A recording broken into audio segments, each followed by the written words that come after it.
ఎప్పుడో ఎన్టీఆర్ జమానాలో కిలో బియ్యం ₹2 ఇప్పుడు కూడా ఇలాగే ఇవ్వడం సాధ్యమా? రేషన్ ఒకటే కాదు, చాలా పథకాలు అందరికీ ఉచితంగా ఇవ్వాలంటే ఎలా?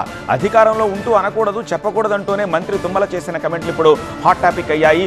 ఉచితంగా పథకాలు అందరికీ ఇవ్వడం సరికాదు అన్నారు మంత్రి తుమ్మల. అర్హులైన నిరుపేదలకే ఉచిత పథకాలు అందాలి అన్నారు.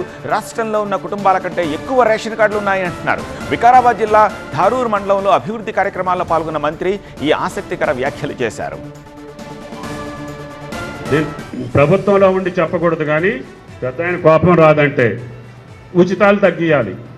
ఆ ఉచితం ఎవరికి ఉండాలంటే అర్హుడికి ఉండాలి, నిరుపేదకు ఉండాలి. తినటానికి తిండి లేనివాడికి బియ్యం ఇవ్వాలి. అమ్ముకున్నోడికి ఇస్తారా మీరు? ఎన్టీ రామారావు ₹3 ఉన్నప్పుడు ₹2 ఇస్తే దేవుడు అన్నారు. ఇప్పుడు ₹60 ఇస్తే కూడా ఉచితంగా ఇస్తారా మీరు? అప్పుడు మిమ్మల్ని ఏమంటారు? పద్ధతి కాదు కదా. మీ ఊళ్ళో కార్డు లేనోళ్ళు ఒక 10-20 మందిని తీసుకురండి, రేషన్ కార్డు లేని వాళ్ళని. అంటే అందరూ పేదవాళ్ళేనా? ఈ తెలంగాణ కుటుంబాలే కోటి 10 లక్షల కుటుంబాలు. మీ కార్డులు వచ్చి 1,25,00,000. అంటే పక్క రాష్ట్రాలు